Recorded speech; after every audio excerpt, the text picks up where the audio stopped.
அமிர்தால hotel management படிச்சா 100% job guarantee இருக்கு. அமிர்தானாவே assured job தானே.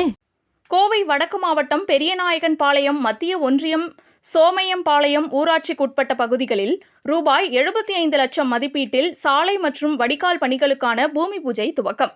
தமிழ்நாடு முதலமைச்சரும் கழக தலைவருமான மு.க.ஸ்டாலின் அவர்களின் நல்லாசியுடன் கழக இளைஞரணி செயலாளர், துணை முதலமைச்சர் உதயநிதி ஸ்டாலின் மற்றும் மேற்கு மண்டல பொறுப்பாளர் செந்தில் பாலாஜி வழிகாட்டுதலோடு கோவை வடக்கு மாவட்ட செயலாளர் தொண்டாமுத்தூர் ரவி மற்றும் கோவை நாடாளுமன்ற உறுப்பினர் கணபதி ப. ராஜ்குமார், குப்பநாயக்கன்பாளையம், காலப்பநாயக்கன்பாளையம், யமுனா நகர், பொன்மணி கார்டன், கஸ்தூரி நாயக்கன்பாளையம் ஆகிய பகுதிகளில் ரூபாய் 75 லட்சம் மதிப்பீட்டில் பூமி பூஜையை துவக்கி வைத்தனர்.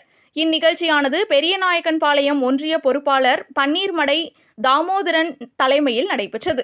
இந்நிகழ்ச்சியில் தனக்குமார், சம்பத்குமார், யமுனாநகர் முத்துக்குமார், முராது அலி, செந்தில்குமார், அருண் பிரசாத், விஜயகுமார், பிரவீன், ஸ்ரீதர், திலீப், ஜீவா, எம்.ஆர்.டி. செல்வராஜ், ஜெகன் பிரசாத், மூர்த்தி, ஆனந்த், வேல்முருகன், டேவிட், ஆறுசாமி, சிவகுமார், சக்தி பாசில், மதன்குமார், ராமகிருஷ்ணன், சுந்தரமூர்த்தி, வளர்மதி, ஊராட்சி செயலாளர் செந்தில்குமார் மற்றும் கழக உடன்பிறப்புகள், கழக தொண்டர்கள் என ஏராளமானோர் கலந்து கொண்டனர்.